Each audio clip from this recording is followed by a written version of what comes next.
administrativas tributarias, delito fiscal y principios constitucionales del derecho penal, y también que debería estar presentando en esta mesa el profesor Gabriel Casado Ollero, que está presente pero a través de un apoderado, que es aquí Juan Ignacio Moreno, que ya ustedes se los han presentado.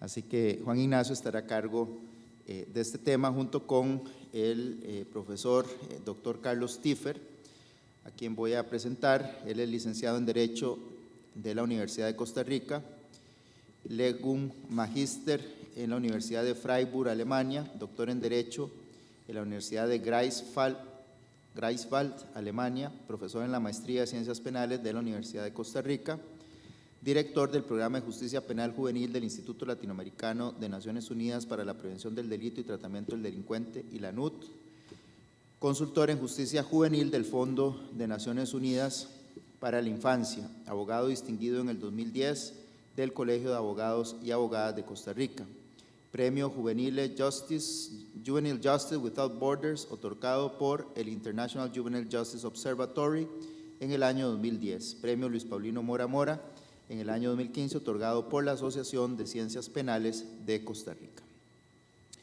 Bueno, yo creo que el orden va a ser primero Juan Ignacio y luego Carlos Tiffer, así que le cedo la palabra. Un déjà vu, decía José. He cogido la palabra y no quiero soltarla ya, con lo cual continúo. Tengo que decir una cosa muy breve y es, en principio, me dice el doctor Casado Ollero, por favor, que transmita, en primer lugar, el agradecimiento al Instituto Costarricense y, por supuesto, a las personas de Luis Fernando y a la persona de Adrián por haber contado con él. Pero, en segundo lugar, que pida disculpas porque razones graves personales le han impedido a última hora venir y entonces me pidió, por favor, que si podía sustituirle, cosa que no es grato, ¿no? Porque sustituir al doctor Casado Ollero es imposible, con lo cual el papelón que te coloca encima pues es tremendo, ¿no? Por lo tanto, pido disculpas porque no creo que alcance el nivel jamás que tiene el doctor Casado Ollero, pero voy a intentar transmitir alguna idea, por lo menos que sea interesante para vosotros. Bien, el tema que nos toca ahora es el de los principios constitucionales del derecho sancionador. Derecho sancionador tanto en materia administrativa como en materia penal. Una de las cosas que decíamos en la comida es que efectivamente nosotros en España se ha dicho que los principios que garantizan el derecho penal son trasladables al derecho administrativo sancionador, con matices, pero trasladables, ¿de acuerdo? Entonces voy a hacer un estudio conjunto de todos los principios que se pueden aplicar indistintamente tanto al derecho penal como al derecho administrativo sancionador, tanto desde la perspectiva de los principios de la potestad punitiva como desde la perspectiva de los principios del procedimiento administrativo, ¿vale? Sancionador o penal.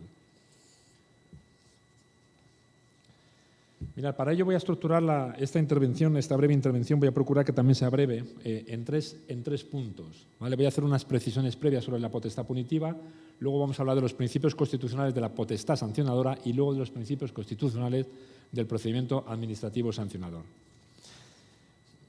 Precisiones previas, tres. Una relativa al ejercicio del jus puniendi, otra relativa a los principios de cuáles son los principios de la potestad sancionadora y otros cuáles son los principios del procedimiento sancionador. Ejercicio del jus puniendi. Fijaos, en España tenemos dos preceptos constitucionales que controlan, que rigen, que presiden el ejercicio del jus puniendi por el Estado. Ese es el artículo 25.1, que viene a decir nadie puede ser condenado o sancionado por acciones u omisiones que en el momento de producirse no constituyan delito, falta o infracción administrativa. Según la legislación vigente, ya vemos que aquí nos está regulando una serie de principios de la potestad sancionadora, de la potestad sancionadora en materia penal y administrativa, principios que se vienen a reunir bajo el áurea del principio de legalidad. Y el artículo 24.2, que es el que recoge la tutela judicial, en este caso concretando una serie de garantías para el ciudadano a la hora de aplicarse el procedimiento sancionador, que son, dice, todos tienen derecho al juez ordinario predeterminado por la ley, a la defensa, fundamental, a la asistencia del letrado, a ser informados de la acusación, principio acusatorio, ¿vale? A un proceso público sin dilaciones indebidas y con todas las garantías, a utilizar los medios de prueba pertinentes para su defensa, a no declarar contra sí mismo, a no confesarse culpables y a la presunción de inocencia. Son los principios, muchos de ellos, que garantizan el procedimiento sancionador. Vemos que en España se consagran muchísimos principios y como podemos comprobar, no solamente hacen referencia al derecho penal, sino que también hacen referencia a la aplicación, garantías en la aplicación del derecho administrativo sancionador y entre ello, por supuesto, el derecho administrativo sancionador tributario. Ius puniendi. Nuestro Tribunal Constitucional ha dejado bien claro que tanto las garantías materiales del artículo 25 como las garantías materiales del artículo 24.2, es decir, los de la potestad punitiva y los de procedimiento administrativo, son aplicables uno y otros al derecho administrativo sancionador. Y ha venido a decir que se concretan en una triple exigencia. Por una parte, de orden material, el qué, tipificando las conductas infractoras y sus consecuencias, lo que se llama el principio de tipicidad o el principio de taxatividad o el principio de predeterminación normativa. Por otra parte, de orden formal, el cómo, siempre mediante ley. En España opera el principio de reserva de ley tanto en materia penal como en materia administrativa, lo que pasa que en materia penal, como veremos enseguida, es una reserva de ley absoluta, mientras que en materia sancionadora es una reserva de ley relativa, en la que cabe la colaboración del reglamento. Y en tercer lugar, de orden procedimental, el dónde, cómo se van a garantizar estos principios, y es a través de un procedimiento donde se garantice fundamentalmente el derecho de defensa de la parte acusada. Estos principios se trasladan al derecho, a la materia tributaria, tanto en el caso del delito de defraudación como en el caso de imposición de sanciones tributarias. Los principios que corresponden entonces al ejercicio de la potestad sancionadora son los siguientes: el de legalidad, el derecho a la irretroactividad de las normas penales y el de retroactividad de la más favorable, tipicidad, culpabilidad, personalidad, proporcionalidad y el ne o non bis in idem según lo prefiramos. Dentro de los principios de procedimiento sancionador me voy a referir solamente a 4. La presunción de inocencia, el principio acusatorio, no declarar contra sí mismo y el derecho de defensa. Bien, empecemos por los primeros, por los principios de la potestad sancionadora. Telegráficamente, porque cada uno de ellos daría para una tarde, para un día y para una semana, ¿no? Y si hablamos de no autoincriminarse, luego Rafael me imagino que entrará al trapo, ya veremos luego si tenemos un rato para hablar de ello, pero en principio voy a hacer un planteamiento genérico sobre cada uno de ellos para ver cómo se delimita su contenido. Empezamos con el principio de legalidad. Fijaos, la garantía de legalidad se ha venido a decir por el Tribunal Constitucional que se concreta en 3 garantías: ley escrita, ley previa y ley certa, ¿vale? Ley escrita, siempre para poder imponer una sanción penal o administrativa es necesario que exista una ley escrita. Como hemos visto, la Constitución española garantiza el principio de legalidad en materia penal, en materia sancionadora, lo que quiere decir que solo por ley se puede regular este aspecto vital de las personas. Solo por ley se pueden regular los tipos y las infracciones o sanciones que se anudan a cada uno de los tipos penales o sancionadores. Es verdad que esa reserva de ley, esa ley escrita, tiene que ser, en todo caso, regulada. Toda la materia penal tiene que estar regulada por ley. Hay una reserva de ley absoluta y no cabe espacio a la colaboración reglamentaria, mientras que en materia sancionadora la reserva de ley es relativa, tiene que estar principalmente la materia principal, la materia fundamental, esencial, regulada por ley, pero aquí sí cabe una colaboración normativa de desarrollo, una colaboración reglamentaria, siempre en términos de subordinación a los postulados de la ley. En segundo lugar, ley previa. Evidentemente, no se puede sancionar a nadie si no está tipificada como infracción penal o infracción administrativa la conducta a la que se le anuda una sanción. Con lo cual, con carácter previo a la imposición de la sanción, se tiene que haber tipificado la conducta. A nadie se le puede sancionar por hechos que al momento de su comisión no estaban previstos como una infracción administrativa o como una infracción penal. Y, en fin, la garantía de la lex certa, taxatividad, que exige que el tipo, los tipos infractores o penales y las consecuencias punitivas que se le anudan estén perfectamente definidas en la norma, estén perfectamente determinadas, de tal manera que se garantice también la seguridad de los comportamientos de los ciudadanos frente a la norma.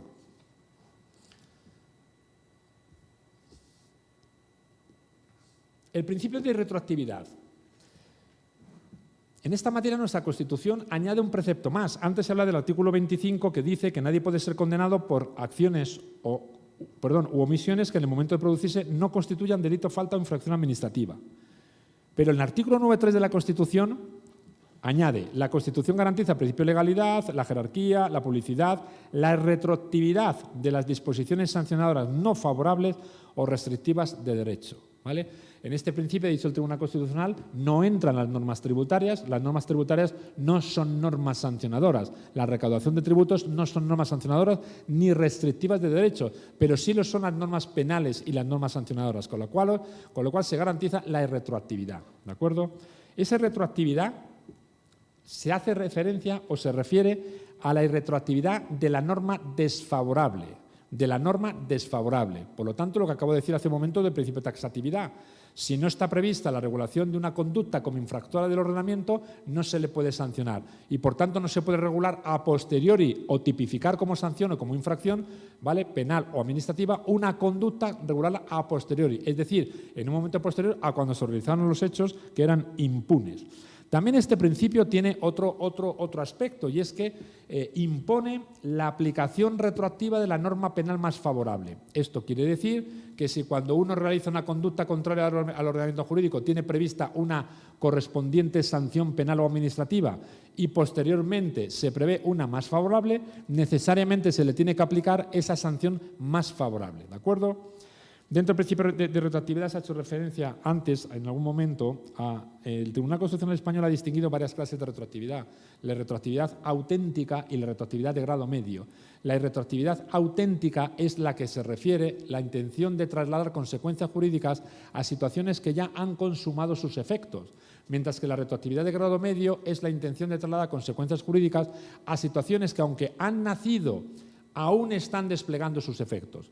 Por ejemplo, por ir a materia tributaria para que se entienda, se ha permitido regular las tarifas del IRPF a lo largo del ejercicio, porque aunque la situación había nacido a principios del ejercicio, se está obteniendo renta por un ejercicio en el que va a tributar, no habían concluido sus efectos jurídicos que se producen el 31 de diciembre, momento en el que se devenga el impuesto sobre la renta.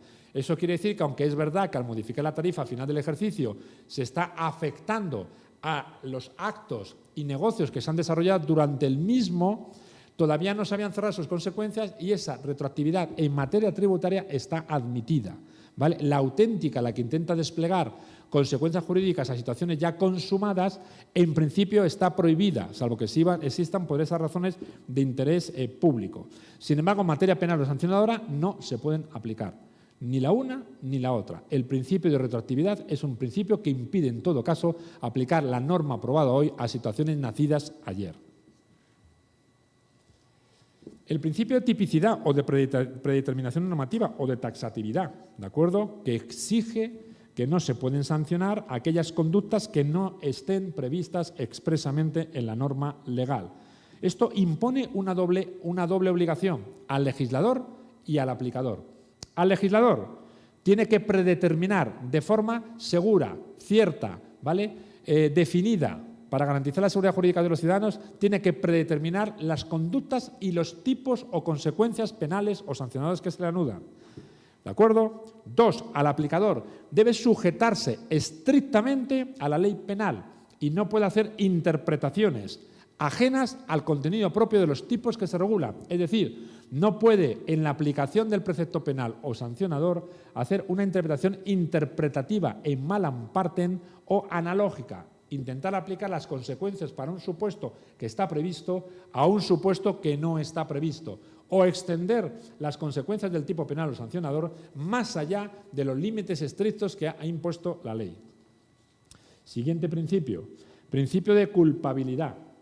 El principio de culpabilidad, pues ahí lo dice, es lo que marca la frontera entre la venganza y la justicia. Y el principio de culpabilidad lo que exige, lógicamente, es que quede acreditada la culpabilidad de la persona a la que se le imputa la comisión de una falta o de un delito, quede perfectamente acreditada, ¿de acuerdo? No existe en España la responsabilidad objetiva, sino que se impone la exigencia de la responsabilidad subjetiva. ¿Esto qué quiere decir? Que no se puede sancionar por el mero resultado.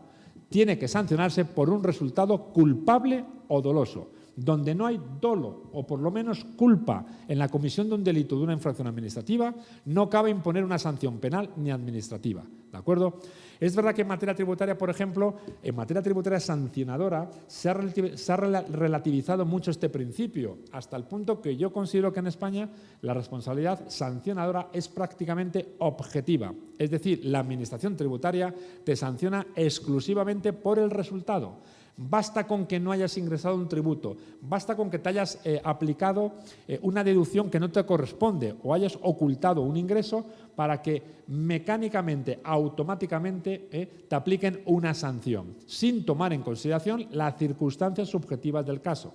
Pero también es verdad que los tribunales de justicia vienen exigiendo, aunque de forma más matizada, la concurrencia del elemento culpa en la comisión de la infracción. Si no existe la culpa, no cabe la imposición de una sanción. El principio de personalidad. Esto exige que solamente se pueda sancionar a quien ha cometido el delito o la infracción. Faltaría más. Esto exige, por lo tanto, que no te pueden sancionar por actos de tercero. Si la conducta ilícita corresponde a un tercero, le podrán sancionar al tercero, pero nunca te pueden hacer responsable de los actos y las consecuencias que se corresponden a los actos de un tercero. El principio de proporcionalidad. Ya he hecho una referencia antes a él. Y al final es igual el principio de proporcionalidad que se aplica. Pues en la materia que hemos visto, en la aplicación de los derechos fundamentales, en la injerencia legítima en un derecho fundamental, con el principio de proporcionalidad que se aplica en materia penal. Porque al final la proporcionalidad, ¿qué significa? La intervención mínima del Estado en los derechos de las personas. Y para que esa intervención mínima sea legítima, tiene que cumplirse los requisitos que hemos dicho antes. Tiene que ser una intervención que sea idónea, necesaria, equilibrada. Tiene que servir para reparar la situación, tiene que ser necesaria en la medida que persiga un fin constitucionalmente legítimo y tiene que ser proporcionada en la medida que no existe otra medida menos lesiva en sustitución de la que se está aplicando. Y el principio o el derecho al non bis in idem o ne bis in idem, ¿de acuerdo?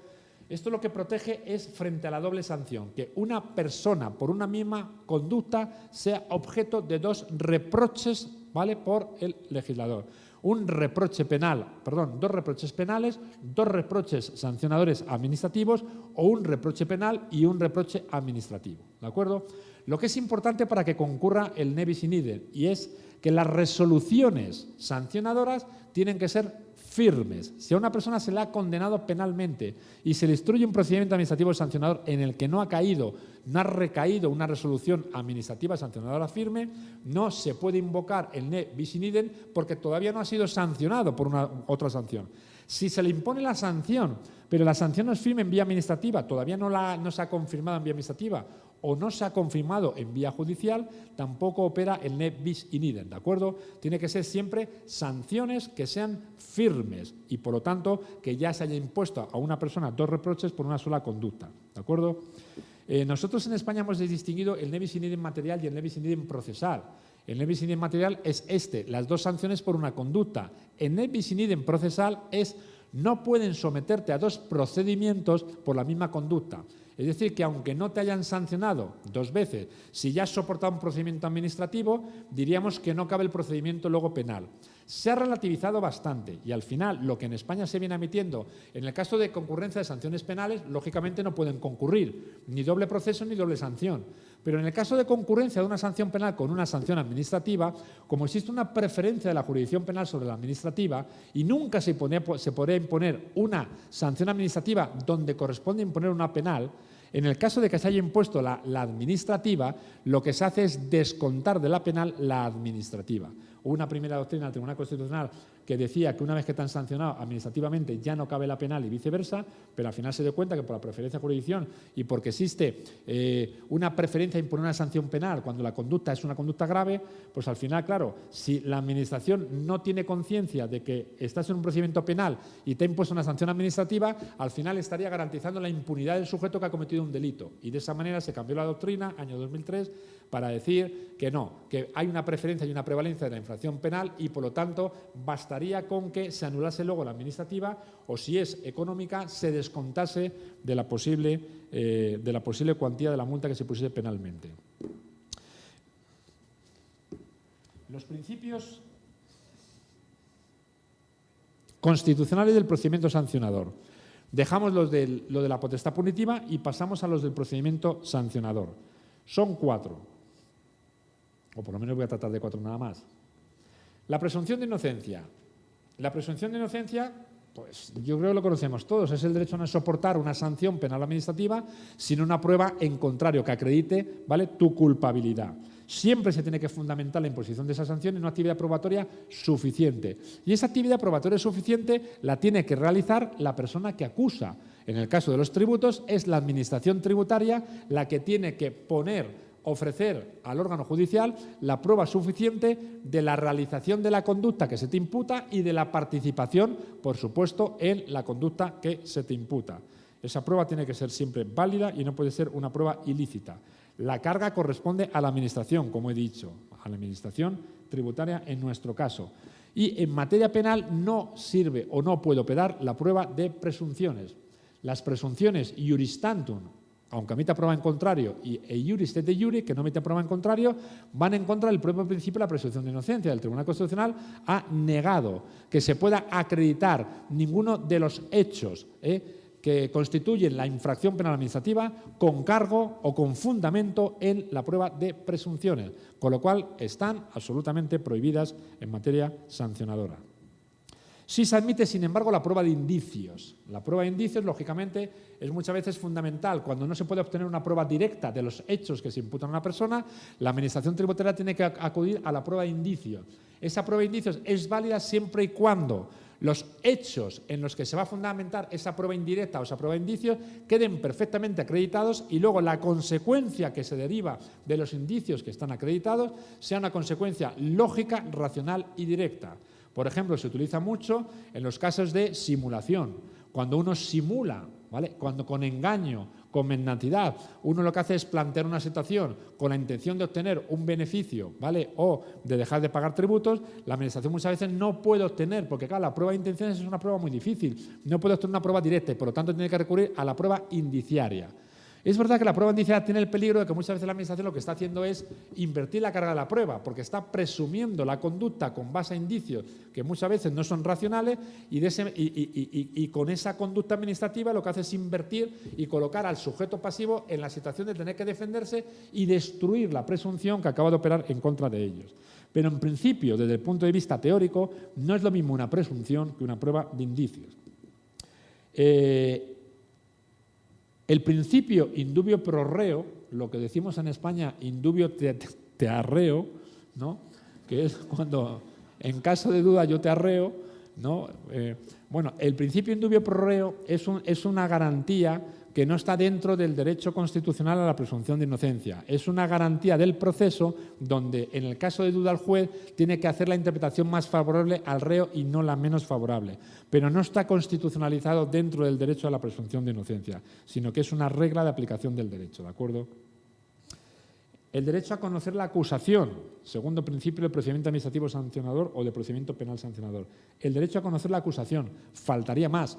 Quien no conoce de qué se le acusa no puede defenderse, con lo cual una de las primeras actuaciones o actividades de la Administración que imputa la comisión de un delito o la comisión de una infracción es ponerlo en conocimiento de la persona afectada, porque solamente a partir de su conocimiento formal por el sujeto acusado va a poder ejercer su derecho de defensa plena. Por lo tanto, el principio acusatorio es un principio fundamental para que puedas defenderte de forma contradictoria y, además, lógicamente, aportando la prueba que consideres oportuna para destruir la prueba de contrario. El contenido de este derecho exige no solamente el derecho a conocer el inicio del procedimiento en tu contra, sino conocer los hechos que se te imputan, ¿vale? Conocer la pena o sanción que se anuda a la conducta que se te imputa y, por supuesto, una motivación expresa, las razones por las cuales se considera que has cometido ese delito o esa infracción y por las cuales se te imputa esa conducta. Tercero, y voy terminando, el derecho a declarar contra sí mismo y no declararse culpable. Yo espero que luego Rafael me lo aclare. Yo llevo muchos años con este derecho y sigo siendo incapaz de verdad de entenderlo. Lo siento mucho, pero me cuesta un montón entenderlo. Lo tengo muy claro en materia penal, lo tengo clarísimo, pero no lo tengo nada claro en materia tributaria. El derecho a declarar contra sí mismo quiere decir, lógicamente, que la prueba que va a obrar en tu contra no puede salir de tu propia persona, salvo que tú consciente y voluntariamente la ofrezcas. Esto es lo que se trata con este derecho, que está regulado en la Quinta Enmienda Americana y nosotros lo tenemos también regulado en la Constitución. Esto lo que se ha pretendido es acabar con prácticas como la de la Inquisición española, donde te obligaban a declarar en tu contra y te condenaban con una declaración que había sido obtenida con fuerza, con métodos coercitivos, con coacción sobre tu persona, ¿vale? Te obligaban a obtener una declaración para luego condenarte, la Star Chambre, ¿vale? o la Inquisición española. Para evitar eso, se establece el principio a no declarar contra sí mismo, de tal manera que en España, incluso dentro de este derecho, hemos reconocido el derecho a mentir. Es decir, el acusado tiene el derecho a no declarar contra sí mismo, a no declararse culpable, a permanecer en silencio e incluso tiene derecho a no decir la verdad, es decir, eufemísticamente, el derecho a mentir. No se admite a un testigo, pero sí se admite al acusado. Tú puedes mentir en tu propia defensa, ¿de acuerdo? ¿Qué significa este derecho? Que no te pueden obtener la información coactivamente de tu persona con la que luego te van a sancionar penal o administrativamente. En materia penal está clarísimo. En materia penal nadie te puede obligar a declarar contra tú mismo, ni te pueden obligar a entregar la prueba del delito que se te imputa. Faltaría más. Pero en materia administrativa empezamos con los procedimientos tributarios. Antes decía Rafael, decía, no, claro, es que el procedimiento de recaudación, el procedimiento de gestión tributaria no es un procedimiento punitivo, con lo cual la información que tú entregas en el procedimiento de recaudación o en el procedimiento de investigación tributaria no es una información que vaya dirigida a acusar, que vaya a operar en tu contra en un procedimiento acusatorio, sino que es una información que tú pones a disposición de la regularización o del pago de un tributo. Con lo cual, en principio, en el seno de un procedimiento tributario de recaudación no opera este principio. La declaración tributaria no es un acto de declaración contra uno mismo, porque la declaración tributaria va dirigida a pagar un tributo, no a que te impongan una sanción. Con lo cual, este derecho no opera en el procedimiento administrativo sancionador. Ahora bien, si la información que tú entregas en el seno de un procedimiento administrativo no solo se va a utilizar para liquidarte el tributo, sino que se va a utilizar para sancionarte, ya entonces empieza a operar el principio. El problema es, ¿cómo sabes tú que la información que estás dando a la administración tributaria se va a utilizar no solamente para recaudar, sino también para sancionar? Es verdad que en España es muy fácil, porque en España, como toda falta de colaboración con la administración tributaria, la no entrega de la información que te pide, la no puesta a disposición de la información requerida, ¿vale? El no cumplimiento de las obligaciones formales de declaración, etcétera, tiene anudada la correspondiente sanción, quiere decir que existe una coerción sobre la persona para que des la información. Esa coerción legal sobre la persona, si se utiliza para liquidar, no plantea ningún problema. Si esa coerción legal se utiliza también para sancionarte, ya opera el principio a no autoincriminarse. Esto es muy bonito, y es así, lo ha dicho el Tribunal Europeo, desde la sentencia Funke, lo ha dicho el Tribunal de Justicia, lo ha dicho el Tribunal Constitucional Español, y lo ha dicho la Sala de lo Constitucional de Costa Rica en una deliciosa sentencia de diciembre del año 2000, que es fantástica y que lo define con una precisión, de verdad, que supera incluso al Tribunal Europeo. Vale, pero ahora ¿cómo lo aplicas? En materia administrativa, en España, como no presentes la información que te están pidiendo, te cae la sanción. Cuidado, eso es correcto. Como yo no colaboro, me sancionan. Hasta ahí no hay ningún problema. Ahora, si yo no colaboro, si yo entrego la información que bajo coacción, bajo la amenaza de imposición de una sanción, si yo entrego la información, me regularizan y detrás va la sanción automática, porque en España, por el solo hecho de dejar de ingresar, te ponen una sanción del 50, del 100, del 150, del 200%. Son cantidades que asustan. En el momento que esa información que bajo coacción te han sacado, tú has entregado, podrías decir, oiga, usted no me puede sancionar detrás. No me puede sancionar porque la información la he puesto yo de forma coactiva y, en consecuencia, no la puede utilizar. Bueno, pues se utiliza por la Administración Tributaria, en un procedimiento de recaudación, te regulan y te sancionan. Y los tribunales te lo confirman, ¿vale? De hecho, el propio Tribunal Constitucional, en la deliciosa sentencia que hizo, ¿cuál era? A ver, la 18-2005, me parece, la del derecho a no autoincriminarse. Al final hizo una doctrina muy bonita, pero no llegó a aplicarla. ¿Por qué? Por lo que voy a decir ahora. Este derecho no opera cuando las informaciones se han ofrecido de forma voluntaria. Si yo declaro voluntariamente, no existe el derecho, ¿de acuerdo? Pero tampoco opera cuando las informaciones se han puesto a disposición de la Administración de forma ajena, por terceras personas. Si la información se ha obtenido de los bancos o de las personas que tienen relaciones contigo, tampoco, ¿de acuerdo? Es decir, que cuando la información se obtiene de terceras personas, no concurre o no se lesiona este derecho. El caso de la sentencia española del 2005, donde se recogió la doctrina del Tribunal Europeo, era un caso muy bonito y era un caso donde un administrador es requerido por la Administración para poner a disposición información con la cual se regulariza, administrador de una sociedad, se regulariza a la sociedad, ¿vale? Y después, como al regularizar pasa el umbral de punibilidad, los 120.000 euros en España, es decir, se incurre en delito fiscal. Ahora en España las personas jurídicas pueden cometer un delito fiscal. Entonces no. Como quien cometía el delito fiscal no podía ser la sociedad, sino que era su administrador, se utiliza la información puesta como administrador a disposición de la Administración para sancionarle penalmente y se le condena por delito fiscal. Va al Tribunal Constitucional y dice el Tribunal Constitucional: es verdad que usted esa información que ha puesto en el seno de un procedimiento de recaudación a disposición de la Administración la puede utilizar para regularizar, pero si la utiliza para sancionarle penalmente ya se ha violado el derecho y por lo tanto el delito es ilegítimo. Pero dice el Tribunal Constitucional: pero como usted la información la entregó como administrador de la sociedad un tercero respecto de usted que ha cometido el delito, por lo tanto la imposición del delito es correcta. Claro, dice, vamos a ver, yo como administrador, que soy el responsable último del delito que comete una sociedad, doy una información que requiere a la sociedad y luego usted la utiliza para imputarme penalmente, oiga, que venga Dios y que baje y lo vea.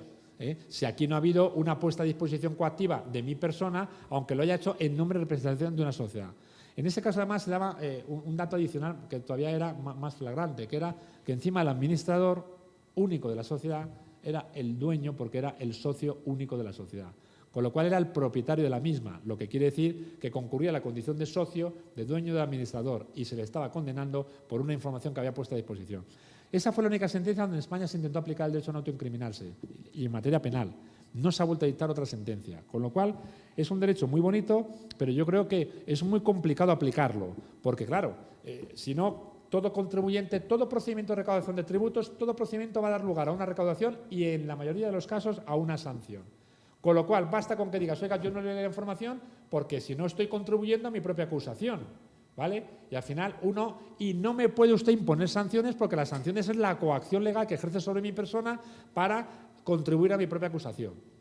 De verdad, yo sigo sin entenderlo. Es verdad que el derecho desde el plano teórico está ahí, pero desde el plano práctico es muy difícil, ¿vale?, aplicarlo. Último derecho, el derecho de defensa. El derecho de defensa va de suyo, es el derecho a poder alegar, a poder participar en el procedimiento contradictorio, lo que quiere decir la posibilidad de alegar y probar en contrario, ¿de acuerdo? En materia penal se exige además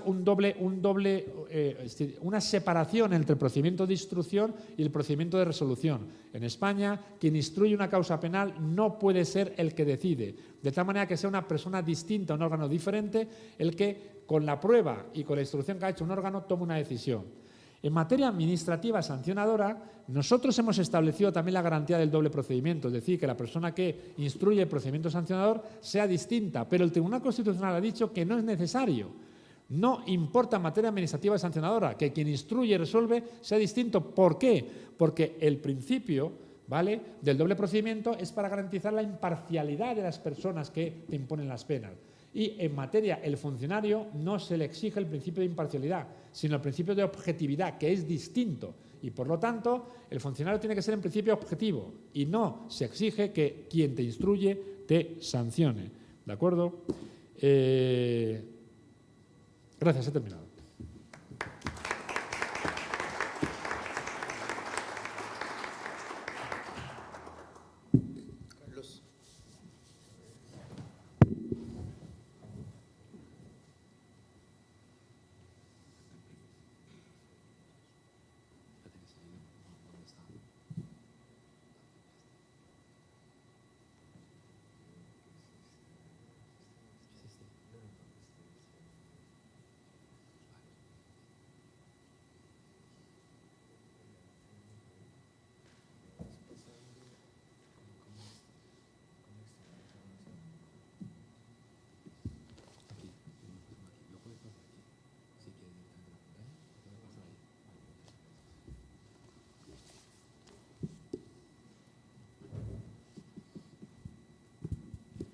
Buenas tardes. En primer lugar quisiera agradecer a todos los organizadores por la invitación. Realmente me siento muy complacido de estar esta tarde y compartir algunas ideas con respecto a un tema complejo, un tema polémico, un tema también en nuestro medio en realidad poco estudiado, pero voy a intentar presentar acá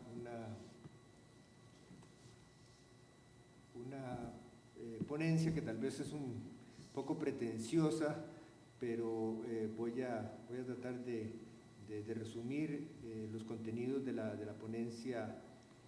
Primero, me gustaría hablar del tema de la política criminal para el encuadre precisamente de, en realidad, el tema no solo tributario, sino que el tema penal tributario, y analizar nuestro tipo penal emblemático, que es el fraude a la hacienda pública, algunas críticas también de redacción con respecto a ese tipo, y un análisis de tipicidad, lo mismo que analizar el tema de la validez de la norma penal y concretarme en un tema que es el tema de la proporcionalidad, específicamente el tema de la proporcionalidad de la pena, y posteriormente hacer un análisis del bien jurídico tutelado para después hacer una crítica respecto a un contraste comparativo entre este tipo penal de fraude a la hacienda pública con respecto a otros tipos que están en el Código Penal, y un intento ahí de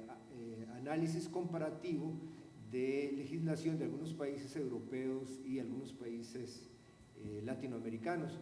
Y espero concluir con una propuesta de un sistema sancionatorio penal tributario que sea pues razonable e idóneo.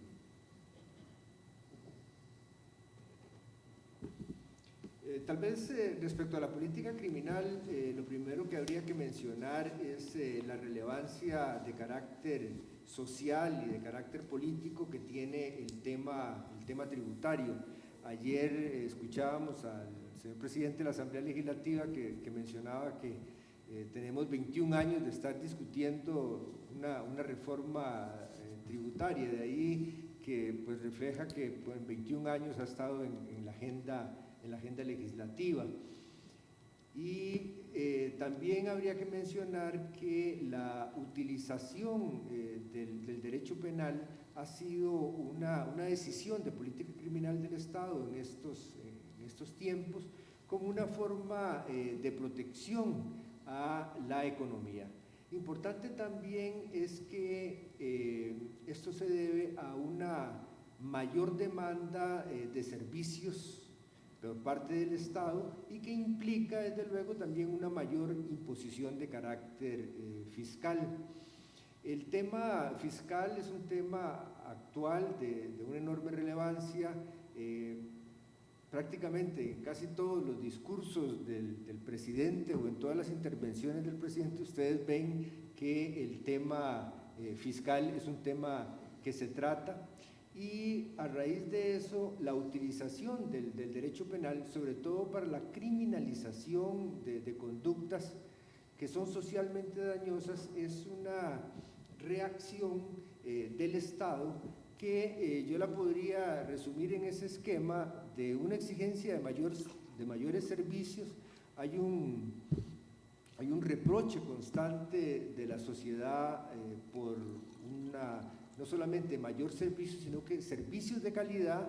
Tan solo pongamos el ejemplo, los servicios de salud, los servicios de educación, los servicios de seguridad o los mismos servicios de justicia, y eso conlleva a la mayor imposición fiscal, con la idea teórica de la redistribución precisamente propia de esos ingresos fiscales para la satisfacción del Estado social de derecho.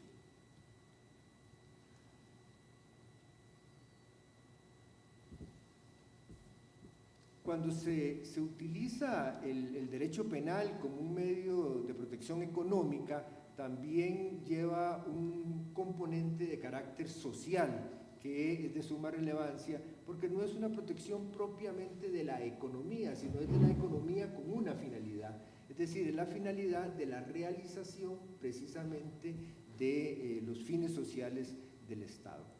Pero no solamente dentro de un marco, digámosle, de política criminal, este tema es de relevancia, sino que en general en la ciencia jurídico-penal, este es un tema de relevancia en el derecho penal sustantivo, por ejemplo, todos los temas relacionados con la acción, por ejemplo, con la formulación de los tipos penales, el tema de los fines y la determinación de las penas, el tema de la identificación de los sujetos activos, todos los problemas que tienen que ver con la autoría o participación, son temas que son realmente complejos, difíciles también para el mismo derecho penal, no solo del derecho penal sustantivo, sino que también del derecho procesal penal. La mayoría de los temas que generalmente se mencionan son temas más relacionados con el tema de carácter procesal, que tiene que ver, por ejemplo, con la investigación o el tema relacionado con la validez de la prueba, por ejemplo, ya que generalmente la investigación penal es una investigación que se rige por cierta rigidez. Por ejemplo, el tema de los plazos o la prescripción, la vinculación de los procesos de carácter administrativo con los procesos de carácter penal, el uso de medidas alternas en general también es un tema complejo, y particularmente también es un tema de análisis y de estudio de una área importante de la ciencia penal, que es la criminología, que se encarga de estudiar las causas y las consecuencias y en general todas las estrategias de prevención y de represión. En realidad en nuestro país encontramos dificultades para el análisis de este tipo de delitos, toda vez de que en realidad hay una producción teórica muy escasa, yo mencionaría realmente muy poca, y además hay una gran dificultad que nos separa, por ejemplo, de las discusiones españolas, que es el tema de la falta de los precedentes jurisprudenciales. Y ante esta situación, la amplitud, por ejemplo, de interpretaciones o de discreciones e incluso una gran amplitud de dudas se aumentan, digámosle, por estas características propias de nuestro derecho. Sin embargo, me gustaría ir precisando algunas reacciones que podríamos enmarcar dentro de la política criminal como reacciones legislativas y la utilización del derecho penal. La base a la cual está la utilización del derecho penal es la protección o el reforzamiento de este sistema económico, como les mencionaba, y en un fundamento de la creencia de la función preventiva que tiene la sanción penal. Es decir, el uso del derecho penal en contra de la evasión fiscal. Y cuando estaba redactando esto también quise incluir, por ejemplo, la elusión fiscal en el caso nuestro, porque me parece que a raíz de, y esto me surgió a raíz de un comentario de un alto funcionario del Ministerio de Hacienda, que escribió un artículo de opinión que decía evasión y elusión, parte de la misma enfermedad, así se titulaba. Entonces, en realidad, la visión de la utilización del derecho penal va más allá incluso a la evasión fiscal, sino que a la elusión fiscal, que como muy bien ustedes saben, son estrategias que son legales, digamos, es decir, no cumplirían con un tipo de antijuridicidad penal o una antijuridicidad de carácter material. En general se busca utilizar el derecho penal como un recurso disuasivo, es decir, con una marcada prevención general, con la idea del carácter ejemplarizante y simbólico que tiene la pena. Interesante que en nuestro caso no ha habido casos de penas, pero sí se usa este carácter ejemplarizante ya con solo las denuncias, porque denuncias sí hemos tenido, pero el solo hecho de denunciar se busca ese carácter ejemplarizante. Y esta estigmatización negativa que mencionaba anteriormente, creo que Rafa, no se ha dado a través de la pena, por ejemplo, pero sí a través de la utilización de la denuncia y del proceso, particularmente con la evacuación de ciertas pruebas. Por ejemplo, el tema de los allanamientos, que los allanamientos se realizan con prensa. y entonces, bueno, realizan un allanamiento a una compañía y el día siguiente o el mismo día se transmite en vivo y se transmite 3, 4 días seguidos o varias veces al día. Entonces eso produce precisamente ese efecto o recurso disuasivo que busca una orientación de política criminal centrada en la prevención general, contrario en realidad al carácter instrumental que de un punto de vista teórico de la dogmática tiene el derecho penal, es decir, como un medio para la obtención de fines, sino como un fin en sí mismo. También me gustaría señalar que pues, es claro que el Estado tiene esta potestad, también hay límites importantes para la utilización del derecho penal y debe girar alrededor de estas 3 ideas fundamentales: la accesibilidad, es decir, la utilización primero de otros recursos como el derecho administrativo, el derecho tributario; la subsidiariedad, es decir, la utilización del derecho penal cuando no sea posible la utilización de otros medios para la solución de un conflicto. En esto se basa la idea de la última ratio del derecho penal; y una intervención mínima que debe reflejarse en la formulación del tipo penal, en la diversificación de las sanciones y un uso moderado de la privación de la libertad, además de amplias estrategias de desjudicialización y una amplitud también de medidas alternas. Este principio de la intervención mínima es uno de los principios que, desde mi punto de vista, la formulación legislativa de nuestro país más incumple, como posteriormente voy a señalar. Esto es un poco como el recuento legislativo, ¿verdad? Bueno, en Costa Rica, a partir del año 96 fue que en realidad se creó el primer delito puede tener esta protección de política criminal que anteriormente mencionaba, que es el delito aduanero.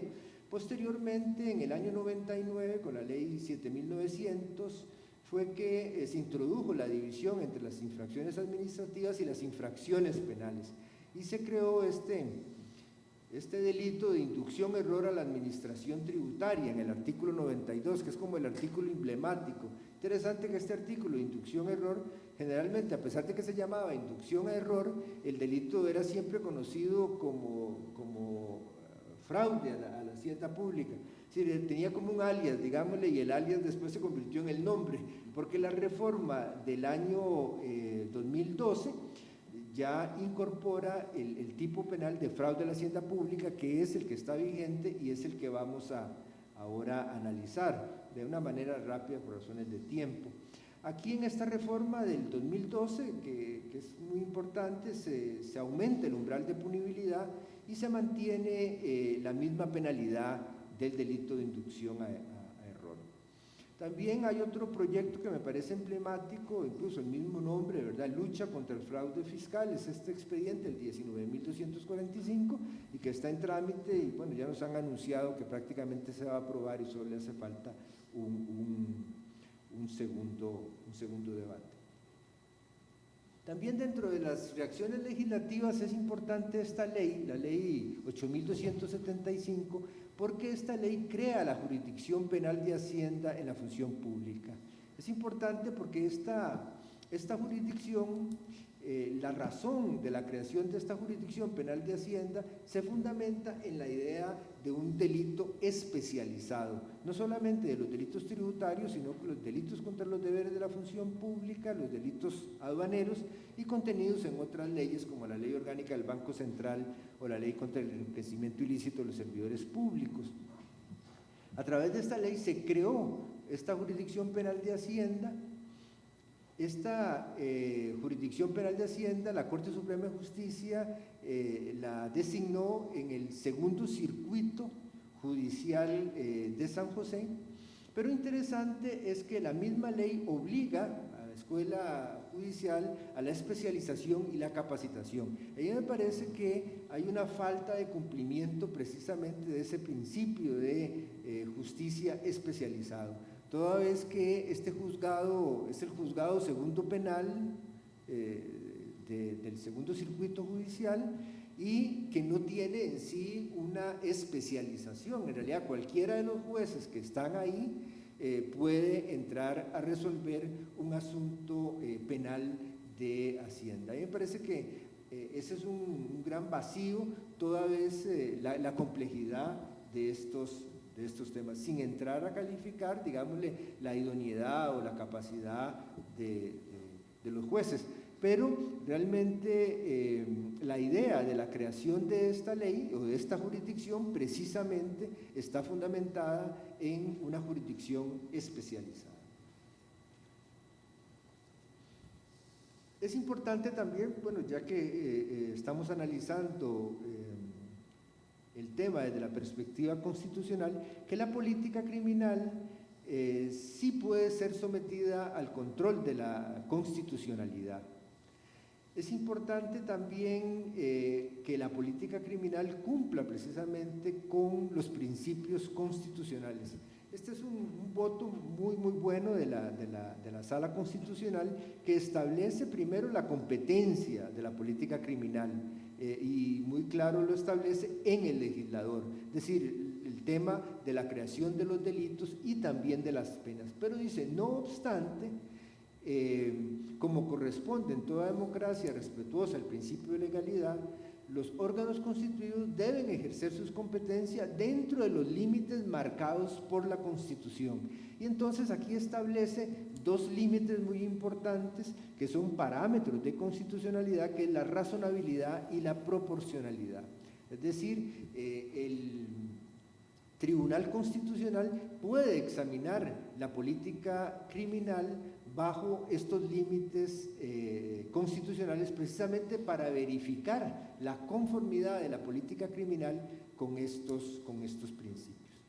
Y importante dice que respecto a la sanción impuesta debe constituir una medida estrictamente necesaria para alcanzar el objetivo buscado. Es decir, aquí está claramente la Sala Constitucional estableciendo un límite que me parece que con respecto al diseño de la política criminal nuestro, desde mi punto de vista, no lo cumple.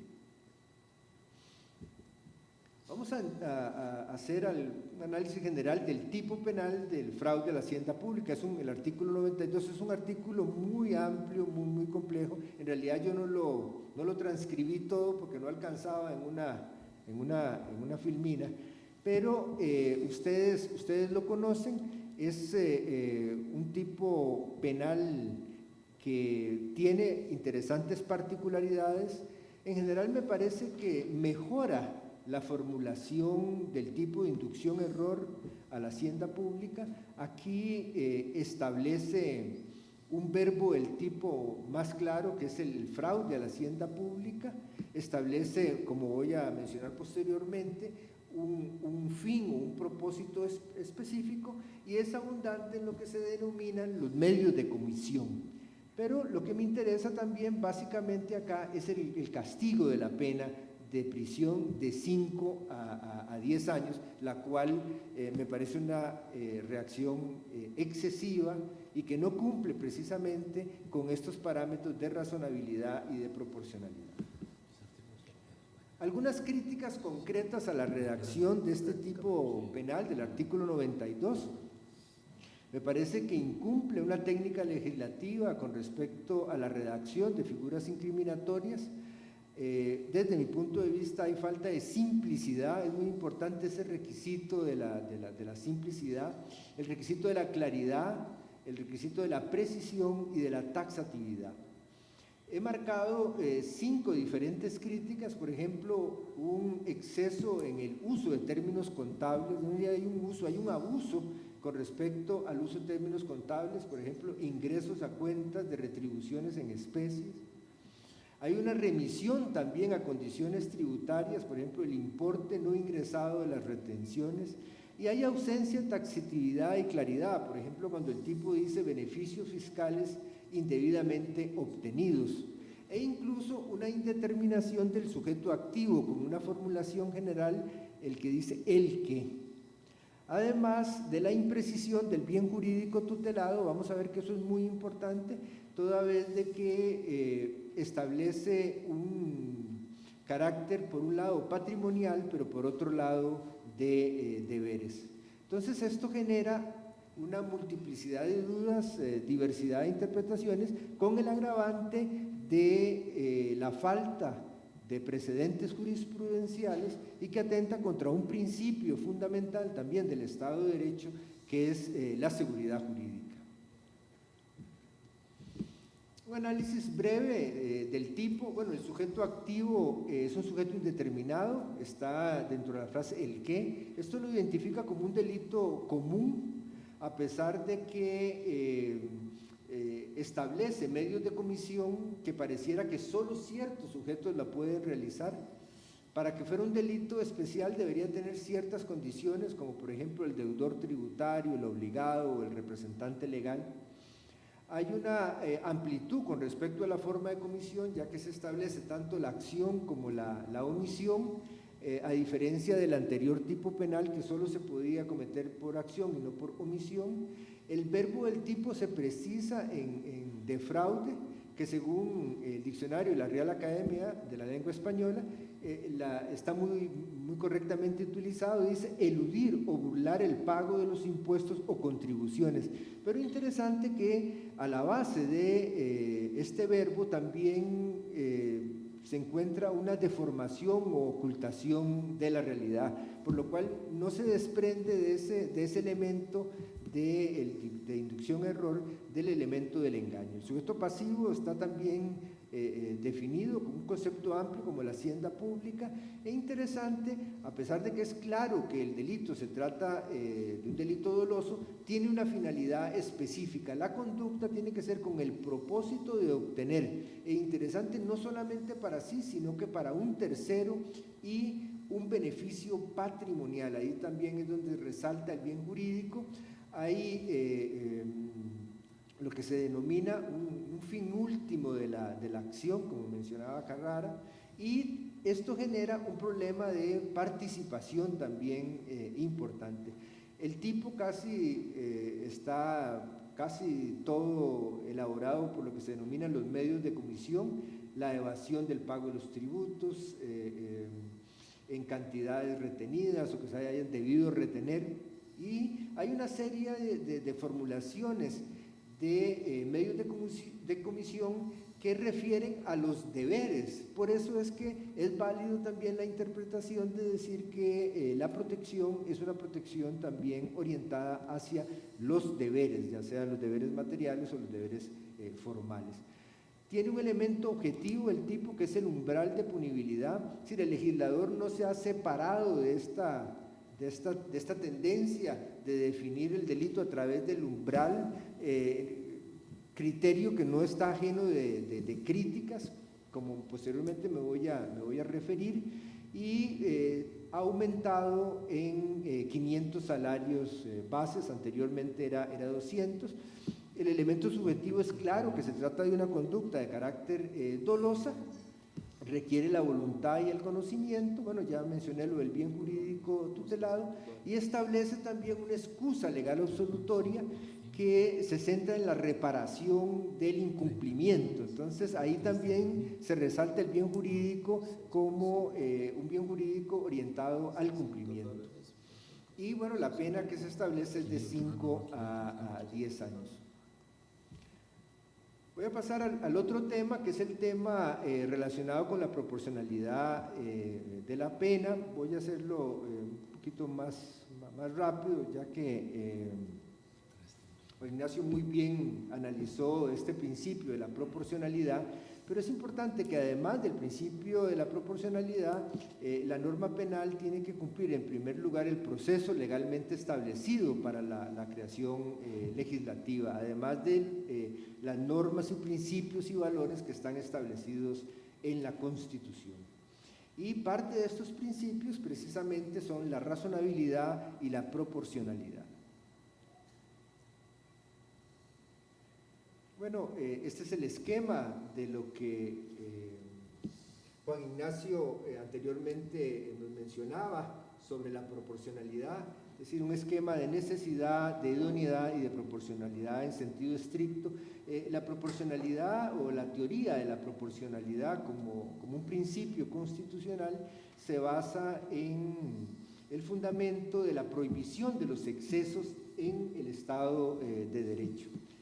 Y una medida es proporcional en la medida en que el Estado despliegue precisamente y demuestre estos subprincipios, que es el de la necesidad, el de la idoneidad y la proporcionalidad en sentido estricto o el equilibrio, para que la norma sea razonable desde un punto de vista de la limitación de los derechos, y eso es precisamente en lo que se centra la norma de carácter penal.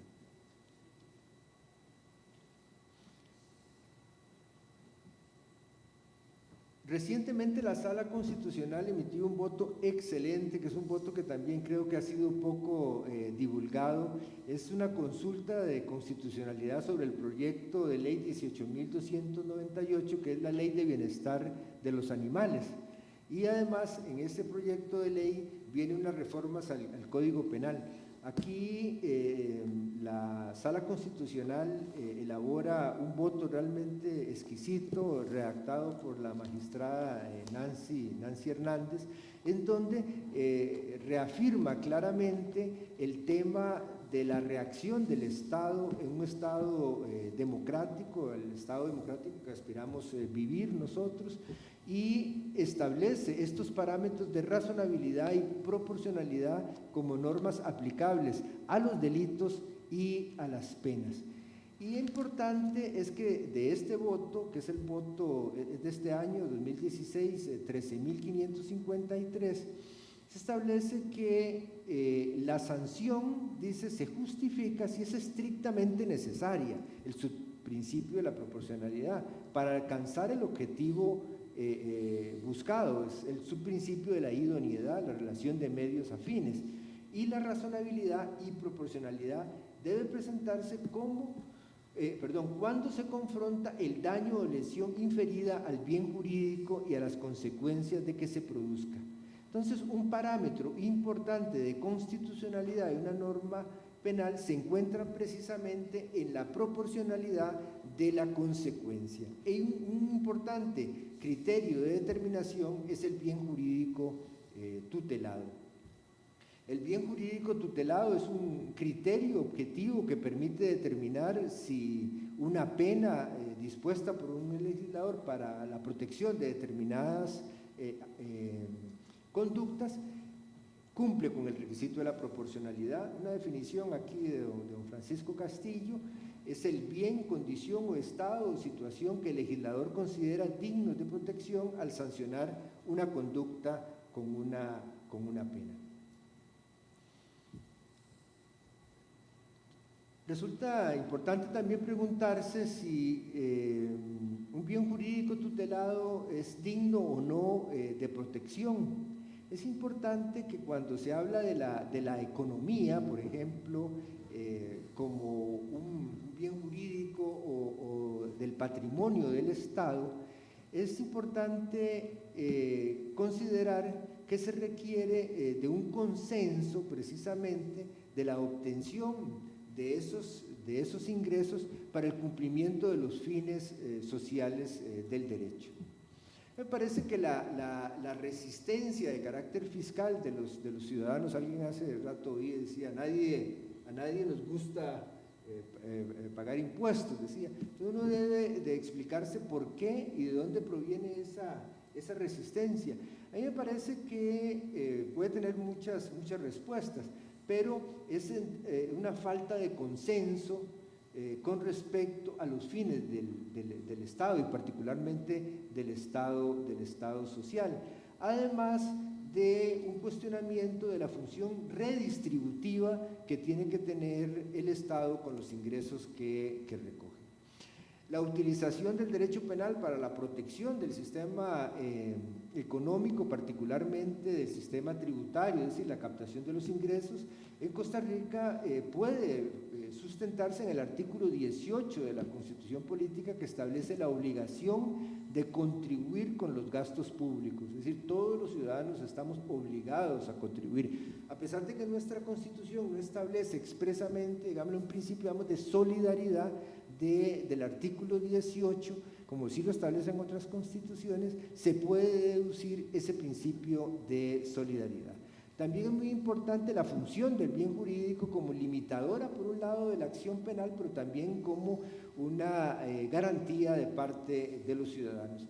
Es importante también que no basta con que el tipo penal encuadre una conducta lesiva de un bien jurídico, sino que es necesario su afectación para que esa protección de carácter penal sea válida. Es precisamente lo que se fundamenta el principio de la lesividad.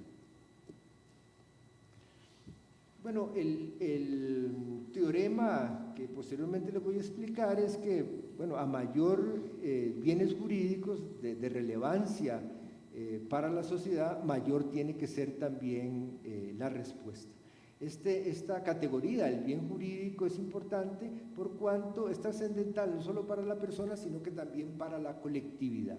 Entonces, para cumplir con ese criterio de proporcionalidad de la pena, los delitos deben de proteger bienes que sean importantes para la persona y la sociedad, pero también debe prever una respuesta o una sanción dependiendo de la protección del bien jurídico. Esta pirámide que les hice creo que se explica muy fácilmente, es decir, a mayor sea la protección del bien jurídico, mayor debería ser la respuesta. Obviamente en la cabeza de la pirámide, el bien jurídico fundamental, la vida, la integridad física, y así bajando he puesto en un nivel nada más el patrimonio y por último los deberes, por ejemplo, del contribuyente. Esto sería importante porque si vemos que solo fueran los deberes del contribuyente, como, bueno, por ejemplo, Juan Ignacio anteriormente mencionaba de que en España se ha ido, o lo que entendí, una corriente hacia una responsabilidad más objetiva, de tal forma de que el incumplimiento de deberes casi ya conlleva la imposición en materia administrativa, pues creo que es una tendencia que, por lo menos desde un punto de vista penal, si fuera solamente un incumplimiento de deberes, no sería merecedor de ni siquiera una respuesta de carácter penal, mucho menos una pena tan grave como la pena establecida en nuestra legislación de 5 a 10 años. Bueno, un esquema sobre los bienes jurídicos tutelados en este tipo penal es una combinación del patrimonio colectivo del Estado con el cumplimiento de los deberes ante la administración tributaria. En lo personal, yo me oriento más a una protección de un bien jurídico de carácter patrimonial.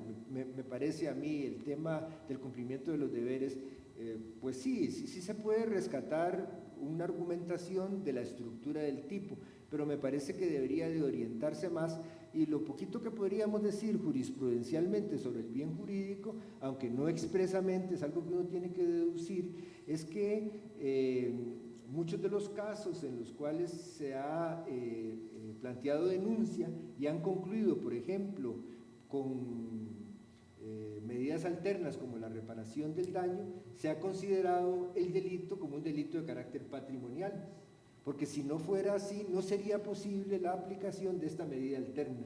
Es decir, los jueces han interpretado que se trata de un delito patrimonial, que es un requisito precisamente para la aplicación de una medida alterna como la reparación del daño. Algunas contradicciones legislativas, por ejemplo, muy importante, un beneficio que se llama el beneficio de la ejecución condicional de la pena, que todos ustedes pues conocen. En el caso del fraude de la hacienda pública no es posible porque el mínimo de 5 años excede los 3 años, que es el límite para obtener este beneficio de ejecución condicional de la pena, cosa que, por ejemplo, en la estafa menor se permite, o incluso en la estafa mayor, en los homicidios especialmente atenuados, o incluso en las lesiones gravísimas se permite este beneficio y no en este delito. Aquí un contraste comparativo con otros tipos penales en el código penal enfrentados al fraude de la hacienda pública. Vean ustedes, por ejemplo, el homicidio culposo, porque, bueno, es darle muerte a una persona a título de culpa, obviamente no a título de dolo, pero establece una pena que sí permite la ejecución condicional de la pena, que es de 6 meses a 8 años, el bien jurídico tutelado es la vida. Aquí se resalta esta contradicción que les mencionaba yo sobre la relevancia del bien jurídico. El mismo ejemplo se puede encontrar en el aborto procurado, en las lesiones graves, en la agresión con arma, por ejemplo, que es un delito muy serio, una pena de 2 meses a 6 meses de prisión, el homicidio, lesiones en riña, y un delito muy importante que llama la atención, y por eso lo puse, el de la discriminación racial. Nosotros tenemos un capítulo de delitos contra los derechos humanos, y hay un tipo penal que habla de discriminación racial. Ese delito, que es un delito, me parece muy grave, tiene una pena solo de 20 a 60 días multa, es decir, una pena de multa, y es un delito contra los derechos humanos, es un delito que atenta contra principio fundamental como es la dignidad humana. Esta es, me parece, un contraste bastante contundente respecto a la desproporcionalidad de esa pena. Aquí lo vemos en forma esquemática, este contraste comparativo, como el patrimonio del Estado, incluso esos deberes ante la administración tributaria, tienen una mayor penalidad que estos bienes jurídicos como la vida, el producto de la concepción, la integridad física, emocional e incluso los derechos humanos. Aquí algún análisis comparativo, por ejemplo, bueno, el caso de España, que ya muy bien nos lo han ilustrado, una pena por lo menos en la figura simple de 1 a 5 años de prisión. Pongo el caso de Messi, es un ejemplo interesante porque fue condenado, entiendo que la sentencia todavía no está firme, pero fue condenado por 3 delitos y se le impuso 21 meses. Es decir, si a Messi lo hubieran juzgado en Costa Rica, le hubieran puesto como mínimo 15 años. Es decir, estaría en la reforma, porque no tiene posibilidad de ningún beneficio de ejecución condicional. En caso de Francia, por ejemplo, es hasta 5 años. Caso de, en Francia es hasta 7, hace poco en Francia hubo una reforma que aumentó la pena a 7 años. En el caso de Italia, que tiene taxativamente las figuras establecidas, las penas van hasta 6 años, e incluso algunas menores, por ejemplo, la omisión de la declaración o la tergiversación. En el caso de Alemania, hasta 5 años o incluso la imposición de una multa. En nuestra región, acá en América Latina, caso de Argentina, tenemos algunas figuras, por ejemplo, como la evasión simple de 2 a 6 años, la evasión agravada de 3 años a 6 meses, o hasta 9 años de prisión, pero en ningún caso, en ningún país llega la penalidad como el caso costarricense, el caso de Brasil, por ejemplo, de 2 a 5, el caso de Colombia, de 3 a 6, y lamentablemente en el caso nuestro hay un exceso, un abuso con respecto a la pena privativa de libertad. ¿Cuál sería porque me puse a pensar, bueno, si se hace una crítica, pues habría que hacer algún tipo de propuesta. Recientemente nosotros escuchamos, bueno, y creo que también lo mencionó Adrián el día de ayer, o me parece que, no sé si fue el presidente de la Asamblea Legislativa, sobre la propuesta que se hizo dentro de este proyecto para el rebajo del mínimo de la sanción penal, ese extremo de 5, rebajar el mínimo de tal forma que permita la ejecución condicional y la utilización de otras medidas alternas, propuestas que elaboró nuestro colega y amigo Adrián Torrealba junto con otros colegas, tengo entendido, y que fue objeto de una crítica severísima por parte no solamente de los medios, de los funcionarios de la Hacienda Pública, y que trascendió a nivel de los medios. Yo creo que además de eso, más bien lo que debería de formularse sería una propuesta de un sistema realmente penal de carácter tributario, es decir, un catálogo de penas, digámosle, un catálogo de sanciones que establezca primero con claridad la finalidad de la sanción. Es decir, es una cosa muy importante de parte del legislador, es decir, ¿qué está persiguiendo al imponer esa sanción? Es decir, ¿qué es lo que está buscando? Porque si analizamos el artículo 51 del Código Penal, que se fundamenta en la prevención especial positiva, es decir, en la finalidad rehabilitadora, diríamos que esa sanción no tiene ninguna finalidad rehabilitadora, porque el concepto de la rehabilitación que está a la base del artículo 51 del Código Penal, probablemente muchos de los infractores penales tributarios no necesiten ser socialmente rehabilitados o digámosle, dentro de una idea resocializadora de la pena. Y entonces, que hay que aclarar es exactamente cuál es la finalidad, qué es lo que busca el legislador con esa reacción. Entonces, que la propuesta sería una diversificación del sistema sancionatorio a través de la creación de un catálogo propio de sanciones, una propuesta, establecer sanciones principales, por ejemplo, prisión, la multa es muy importante, la utilización de la multa, penas accesorias como por ejemplo la inhabilitación, puede ser más estricto, por ejemplo, la inhabilitación para el ejercicio del comercio, digámosle, que una pena de multa, o incluso una pena de prisión, los cierres de los negocios o la prestación de servicios de utilidad pública.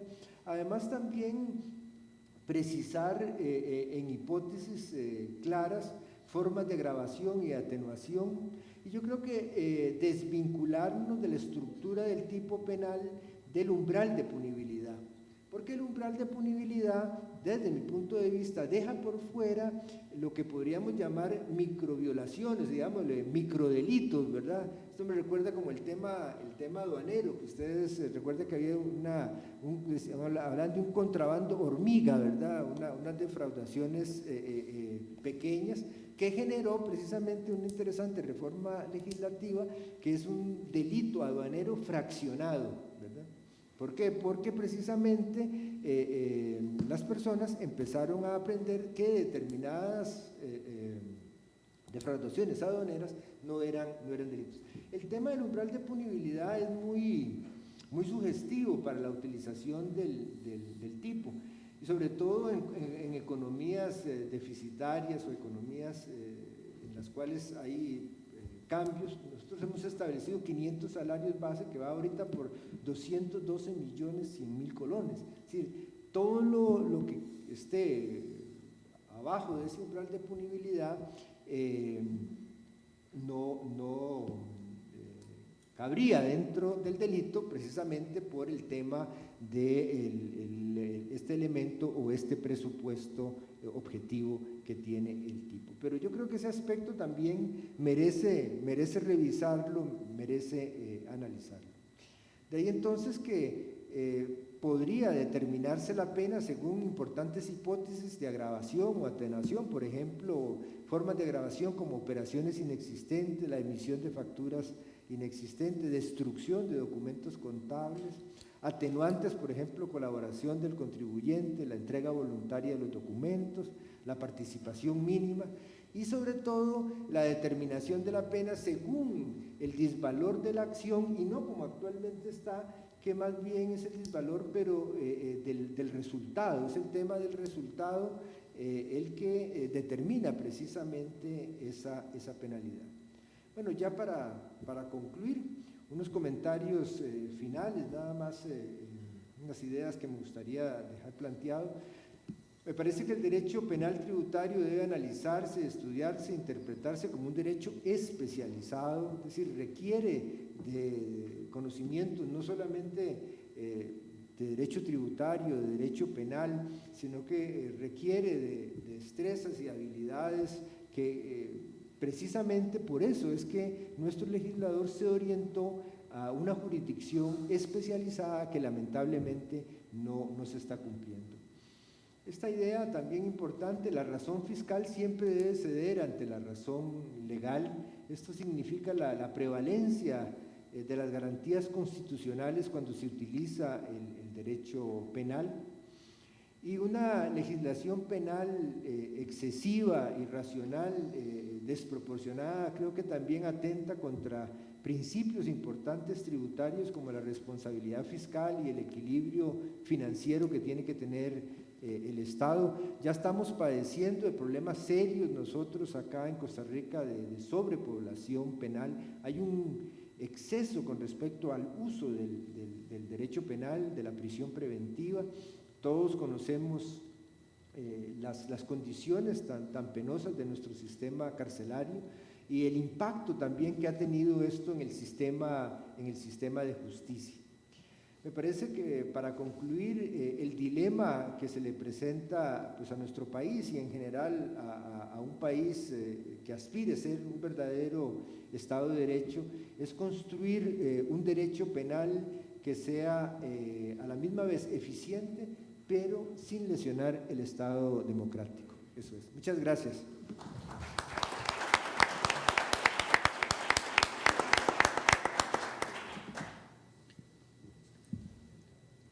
Quería comentar rápidamente, ya vamos a ver la palabra, ese tema que planteaba Juan Ignacio sobre el aparente callejón sin salida de cómo opera o cómo puede operar el principio de no autoincriminación, sobre todo en materia de sanciones administrativas.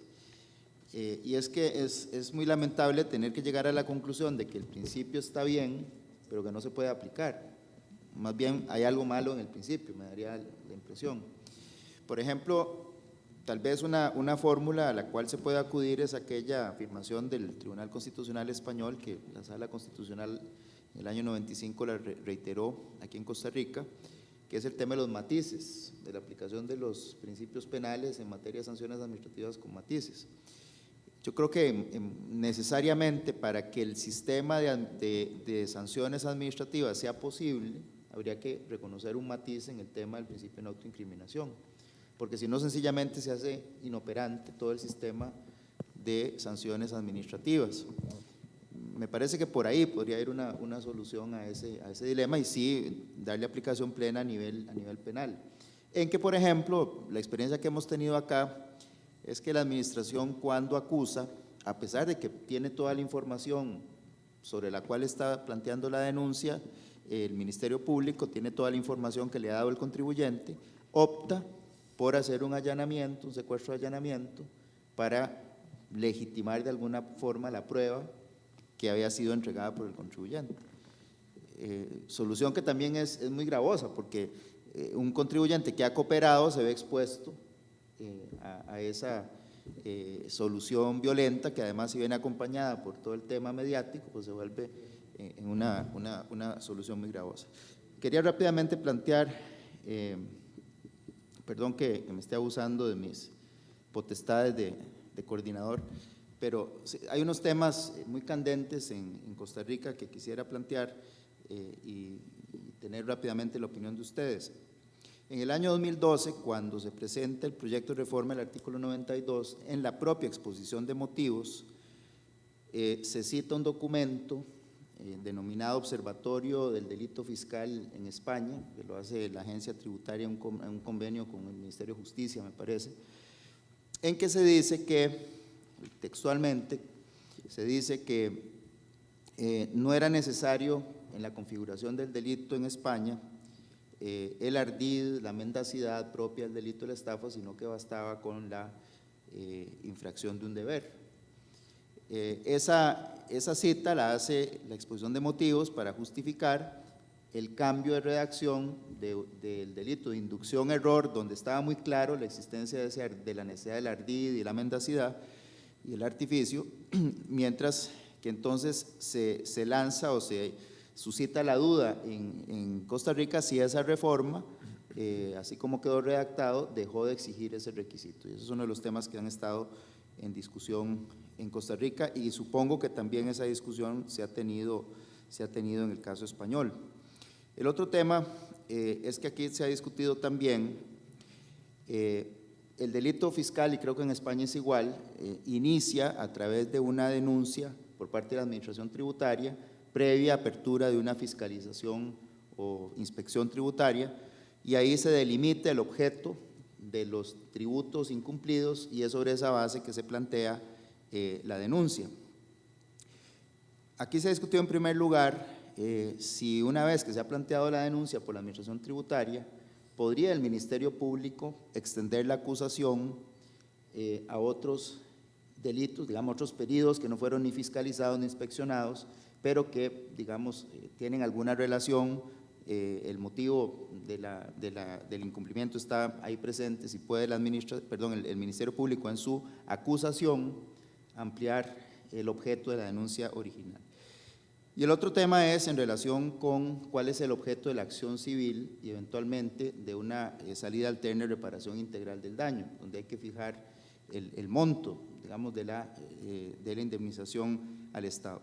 Y aquí la discusión que se ha planteado es si es legítimo a nivel de la acción civil incorporar otros periodos que no han sido ni objeto de la denuncia, otros periodos e impuestos que no han sido objeto de la denuncia, simplemente porque tienen alguna conexión o alguna relación, y aun cuando esos periodos, esos tributos no lleguen al umbral de punibilidad. Y sin embargo, a la hora de plantear la acción civil, un caso concreto reciente, se denuncian periodos del impuesto sobre la renta en que en ninguno de los años se llega al umbral de punibilidad, y pese a ello son objeto de la acción civil y también después de una reparación integral del daño, sin estar en la denuncia, algunos de ellos prescritos desde el punto de vista tributario, la prescripción tributaria, y sin embargo se aprovecha de alguna manera la sede penal para aprovechar y cobrar toda esa suma, y un poco con la presión que existe de la pena del banquillo, del proceso, de alguna forma coaccionar al acusado para que arregle toda esa situación no incluida en la denuncia ni en la acusación. ¿Qué les parece? 3 segundos, no, sí, no.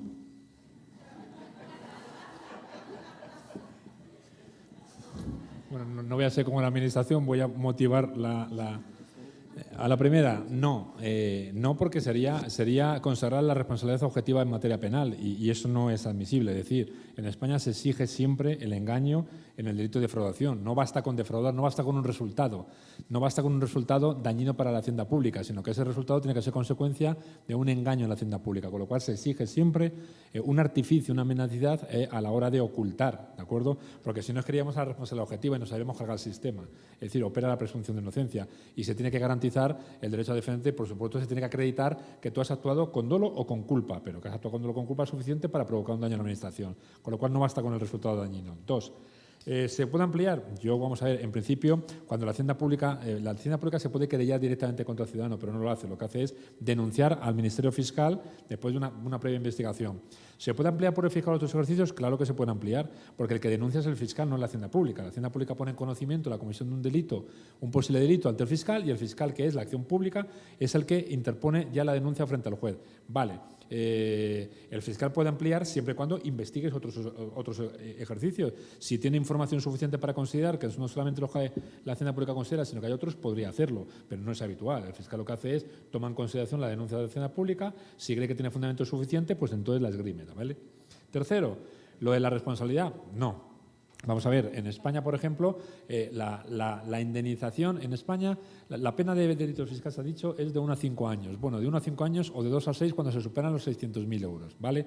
Pero lleva asociado también una multa que va del tanto al sextuplo. Es decir, te pueden cobrar del tanto al sextuplo de multa.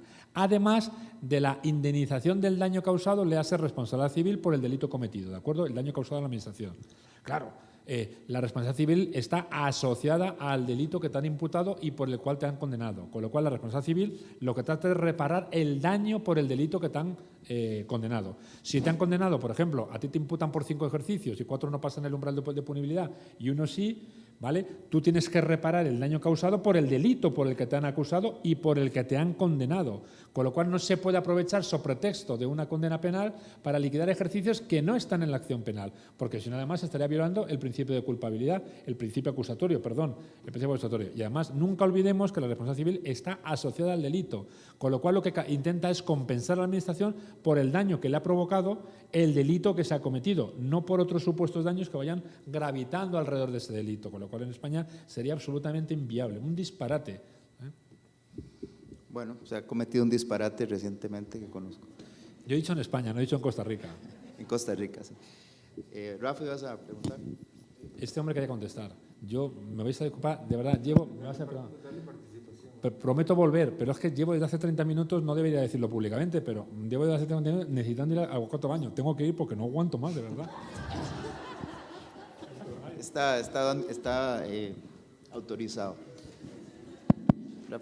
Yo un par de comentarios con respecto a lo que comentaba Carlos Tiffer, con respecto a la proporcionalidad de la pena y los ejemplos que nos daba sobre las diferentes penas que hay para bienes jurídicos tutelados que en principio uno podría suponer que son de mayor jerarquía que la hacienda pública, bueno, que al final de cuentas somos nosotros, pero es que inclusive uno puede ir más lejos, porque esa desconexión o esa desproporción opera en el propio ámbito tributario. Por ejemplo, sabemos que cuando no se traspasa el umbral del delito tenemos penas que van del 50, 100 y 150 y dependerá de la gravedad de la conducta del administrado cuál de esas tres le corresponda. Obviamente el 50 cuando es una cuestión a mero título de culpabilidad, la del 150 cuando hay dolo, un dolo evidente o falsificación de documentos y la del 100 cuando se está ahí por en medio.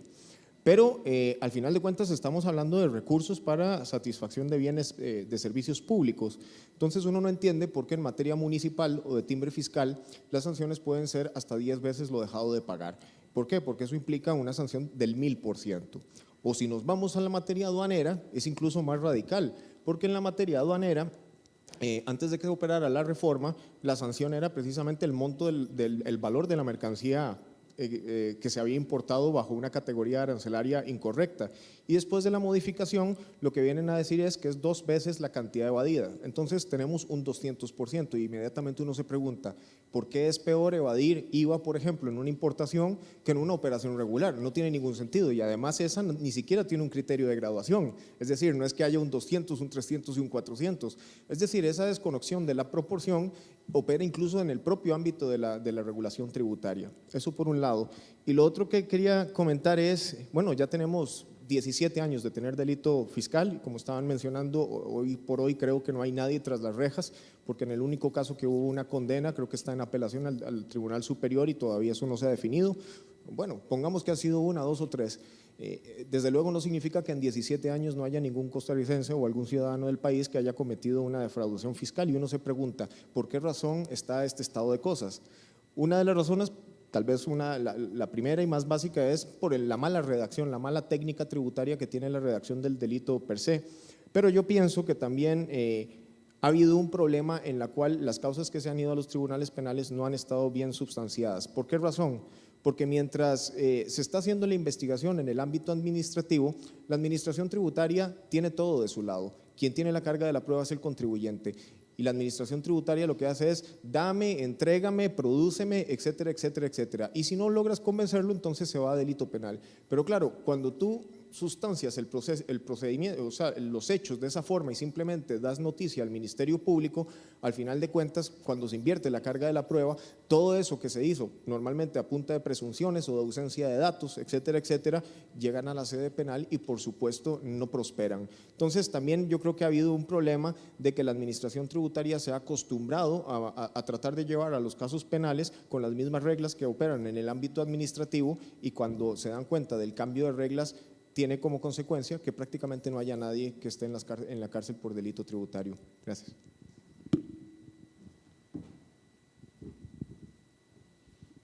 Sí, bueno, con respecto a este comentario que me parece muy importante, yo pues con el tema de la desproporcionalidad en el ámbito administrativo diría que estos principios de la proporcionalidad también se aplican en el ámbito de carácter administrativo.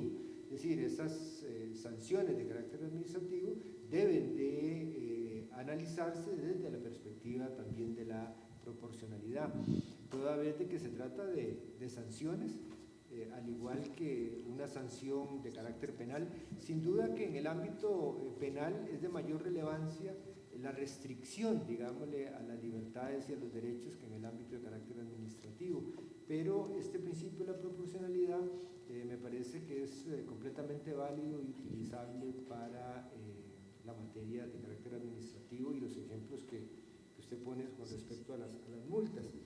Con relación al tema de los 17 años con delito y 0 condenas, bueno, debe obedecer a muchas razones, ¿verdad? Efectivamente, como usted menciona, dos que creo son muy importantes. Uno es el relacionado con la estructura propiamente del tipo, digamos, o la elaboración del tipo penal, y el otro tiene que ver, que usted menciona, con el tema de la calidad, digámosle, de las investigaciones administrativas que llegan al Ministerio Público. Me parece a mí que se trata de un delito complejo, un delito difícil de investigar, es un delito, como mencioné yo anteriormente en los comentarios finales, que tiene que estudiarse, analizarse desde una perspectiva especializada.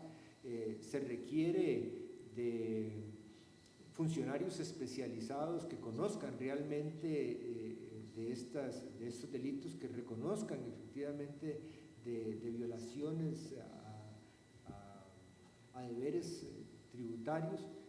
Se requiere también de una política clara de persecución por parte de la Fiscalía, y esta especialización me parece a mí importantísima, no solamente a un nivel de Fiscalía, sino incluso un nivel policial. Por ejemplo, la sección de delitos económicos y financieros del organismo de investigación judicial, que emite dictámenes precisamente que son la base del Ministerio Público para la formulación de la acusación, por lo menos los que yo he tenido oportunidad de revisar, prácticamente son una repetición general de las conclusiones a las que ha llegado la administración tributaria que le ha permitido presentar la denuncia. Son pocos los aportes, digámosle, que yo he visto en estos análisis financieros de la sección de delitos económicos financieros. En realidad se requiere de realmente una pericia, lo que se llama una pericia contable forense para sustentar realmente un caso, la definición de la política de persecución y la especialización en el ámbito jurisdiccional resulta fundamental, y no solamente la especialización de lo que podría ser una primera instancia de jueces, sino que una especialización de las segundas instancias, los tribunales de apelaciones, incluso los tribunales de juicio. Si uno analiza esa única condena que hubo en nuestro caso, en realidad es poco, no sé si ustedes tienen una opinión diferente, es poco en realidad lo que hay en la sentencia de lo que podríamos decir de un análisis especializado de un fenómeno penal tributario.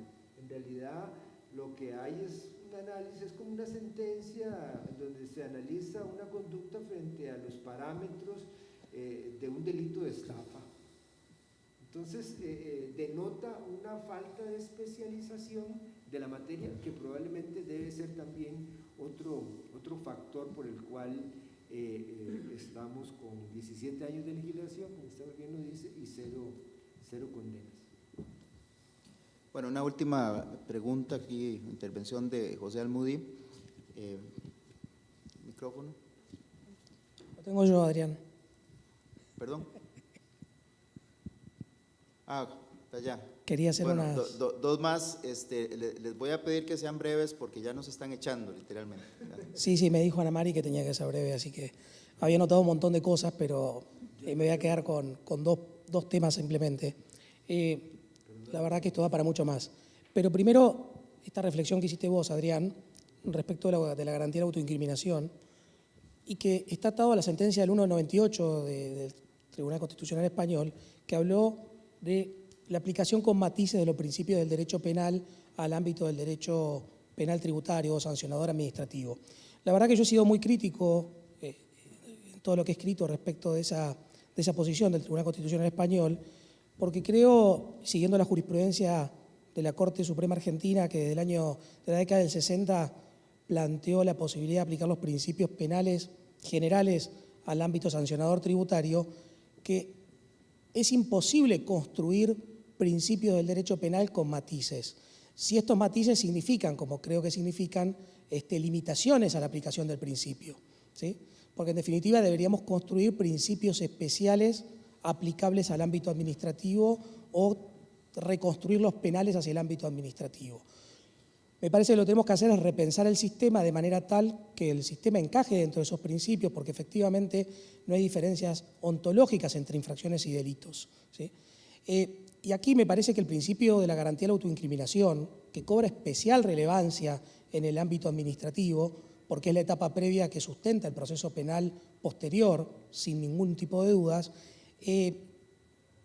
tenemos que tratar de conciliar estas dos grandes posturas que hay en la doctrina y en la jurisprudencia, que es toda la prueba que se colectó en sede administrativa es válida en el proceso penal, o ninguna de la prueba recolectada en el proceso administrativo es válida en el proceso penal. ¿Por qué? Porque en definitiva la violación de la garantía de la autoincriminación viene dada porque hay un confronte entre deberes de colaboración, ¿sí?, con estos principios del derecho penal. ¿Por qué? Porque el contribuyente tiene la obligación de aportar esa información bajo pena de sanción, y ahí es donde aparece la violación del principio de la garantía de la autoincriminación. Ahora, por otro lado, ese contribuyente, ese sujeto, también tiene la posibilidad de rechazar el pedido de la administración, sometiéndose, por supuesto, a las penas que implica eso, pero tiene la posibilidad de no aportar la documentación.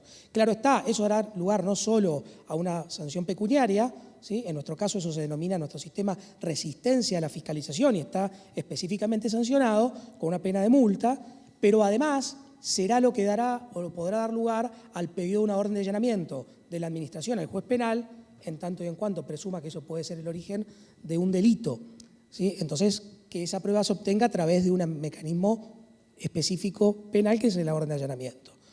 Lo que yo he propuesto en innumerables oportunidades y en trabajos que tengo sobre el tema es que tenemos que buscar un punto de equilibrio. ¿Y cuál es ese punto de equilibrio? La administración no puede obtenerla de manera indebida, esto es bajo pena de sanción. Obtenida de esa forma es posible de impugnación por violación de la garantía de la no autoincriminación, ¿sí? Pero por otro lado, si el contribuyente en un proceso de fiscalización válidamente y con voluntariedad entregó esa prueba, no podemos decir que eso no puede ser llevado al proceso de fiscalización, al proceso penal como prueba, porque tuvo la oportunidad de rechazarlo. Para esto es importante algo que tiene el sistema español, no sé si lo sigue teniendo, pero tenía en su momento, y era que en los clichés de la fiscalización se advertía que la prueba aportada en ese contexto podía ser utilizada en el proceso penal. En Argentina, esto luego de 15 años sigue sin aparecer en estos clichés y los inspectores ni siquiera están con indicaciones de tener que informar al contribuyente que es fiscalizado de esta posibilidad. Recién aparece ahora en una jurisdicción local, porque la tutela penal se ha extendido a los tributos provinciales en nuestro sistema, en el ámbito de la Ciudad de Buenos Aires, ¿sí? Entonces me parece que lo que debe haber es una actuación de buena fe de la administración y también de buena fe del contribuyente. Y me parece que ahí podemos encontrar un punto de equilibrio que nos permita respetar la garantía de la autoincriminación, no matizarla en el sentido de limitar esa garantía y que se puedan respetar los deberes de colaboración contra los derechos y las garantías de los contribuyentes. Bien, mientras llegue el micrófono a este lado, si alguien quiere decir algo. Dos cosas muy rápidas. Sí. Dos cosas muy rápidas. La primera, vamos a ver, yo entiendo los matices. No es lo mismo que esté en juego la libertad de una persona que esté en juego una sanción de 300 euros, con lo cual no se pueden aplicar las garantías penales con el mismo rigor que se aplican en un procedimiento, o sea, las garantías penales en un procedimiento sancionador donde lo que te está jugando son 300 euros. O sea, yo entiendo que el tribunal diga que hay que matizar muchos principios a la hora de aplicarlos, pero claro, depende del caso concreto. Por otra parte, el derecho no te incriminarse. Claro, es que el problema está ahí. Es que en España no te avisan en un procedimiento de recaudación que usted, oiga, la información que estoy cogiendo puede dar lugar a un procedimiento penal. Porque desde el momento en que te comunican que efectivamente puedes contribuir a tu propia acusación, desde ese momento se empiezan a aplicar todas las garantías penales. Es decir, cuando el procedimiento administrativo de recaudación se convierte en la posibilidad de incoar información para un procedimiento penal, desde ese momento digo, desde este momento no le doy la información, asumo las consecuencias, que es que me sancione por no dársela, pero ya a partir de este momento me callo y me acojo al derecho a guardar silencio. Pero claro, eso no te lo dicen. Te recaudan, te obtienen la información, te van a liquidar y luego te dicen, y ahora tienes un expediente sancionador. Ahí está el problema. Claro, si te leyesen tus derechos en el procedimiento de recaudación, pues entonces tendrías la garantía, pero es que no te lo leen, porque en principio no está previsto para eso. Lo que pasa es que al final sistemáticamente termina en eso. Entonces, por eso te digo que al final a mí me cuesta mucho comprender cómo se puede aplicar este principio en materia sancionadora. En materia penal lo tengo clarísima, pero en materia sancionadora me cuesta mucho, y lo que ha dicho Adrián tiene razón, es que si no, sería imposible la aplicación de sanciones. Sería imposible. No se podría aplicar ninguna sanción cuando la información se ha obtenido en el seno de un procedimiento de recaudación. Sería imposible. Entonces, por eso que me cuesta mucho entenderlo, y sigo pensándolo de verdad, pero no logro entenderlo. La culpa es mía, cuidado, no es de nadie, es que soy bastante bruto en este caso. Con respecto a ese tema, a mí me parece que debería de haber límites claros establecidos en la ley hasta dónde llega el procedimiento sancionador y dónde se inicia una posible denuncia de carácter penal. Porque de lo contrario, me parece que el contribuyente, en general el ciudadano, está en una posición de desventaja. Y tengo dudas con respecto a esto de que tiene el deber de colaborar. Desde el momento en que la administración conoce o sabe de la posibilidad de un delito, debería de abstenerse de continuar con la investigación y pedir documentos. El asunto es que no, más bien es todo lo contrario, porque uno observa, por lo menos aquí en algunos casos que yo he podido ver, es que la administración en un determinado momento de la fiscalización comienza a hacer preguntas y a pedir documentos que ya no corresponden realmente al objeto de la fiscalización, sino que lo que está armando más bien es una denuncia penal. Son preguntas clarísimas que van orientadas hacia la formulación de una denuncia. Entonces, si no existen esos límites claros y la única forma y de garantía que me parece que hayan es a través de una reforma legislativa, además, bueno, estaría de acuerdo en que se le ponga en conocimiento de los derechos al ciudadano, de la posible implicación de carácter penal que tendría el aporte de estos documentos. Sí se requiere de precisión legislativa, de límites para la finalización o la suspensión de esta fiscalización de carácter administrativo. Carlos, en España el límite está clarísimo. En España, cuando te dice la ley que cuando la administración tiene conocimiento de la posible comisión de un delito, tiene que parar la investigación y pasar el tanto de culpa a la jurisdicción penal. ¿Qué hace la administración? Cuando tiene conocimiento de la posible comisión de un delito, no para el procedimiento y entonces convierte el procedimiento de recaudación en un procedimiento de instrucción. Te empieza a hacer testificales, declaraciones, a coger información, porque lo que quiere entregar es una causa cerrada para que no se le escape el contribuyente. Con lo cual, ella tiene conocimiento, pero entonces, la ley es clarísima, el límite está privado. Lo que pasa es que la administración no lo aplica, porque si en ese momento le comunica, sabe que a lo mejor no tiene la prueba necesaria para poder luego fundamentar su condena. Entonces, prefiere seguir investigando, tener la prueba suficiente para fundamentar la condena y pasa el tanto de culpa cuando ya la prueba es demoledora. De tal manera que ya el fiscal lo que hace es denunciar y el juez condenar. Sí, bueno, claro, entonces nada más de ahí debería provenir la consecuencia de la nulidad de esa prueba. Es decir, es una ¿Y prueba cómo acreditas que la administración lo sabía? Bueno, eso es un problema probatorio. No, diabólico. José. De forma muy breve, simplemente quería decirle a Carlos y a Rafa que, por supuesto que comparto el planteamiento de Carlos, que ha hecho una comparativa entre las penas que se anudan al delito fiscal y a otros ilícitos, ¿no?, que son igual o más graves si esa desproporción. Rafa comentaba otro mal que tenemos en España, que es que hay sanciones claramente mucho más graves en situaciones más leves, pero cuando los tribunales españoles se han dedicado a interpretar el principio de proporcionalidad, la solución que han dado es claramente insatisfactoria. En España la doctrina mayoritaria, con mínimas excepciones, es que la competencia para anudar una sanción a un ilícito es exclusivamente del legislador. Los tribunales no pueden entrar en un juicio de proporcionalidad una vez que el legislador tipifica una sanción y le anuda un efecto.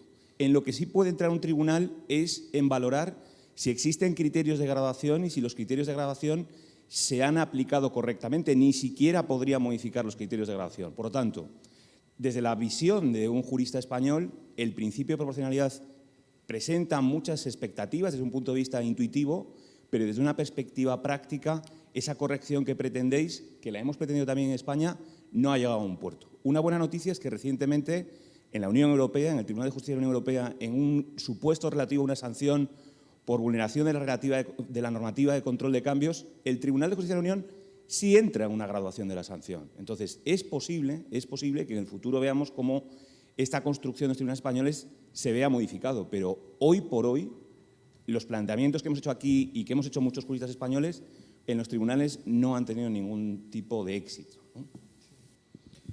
Bueno, muy bien. Muchas gracias y nos vemos mañana 8:30.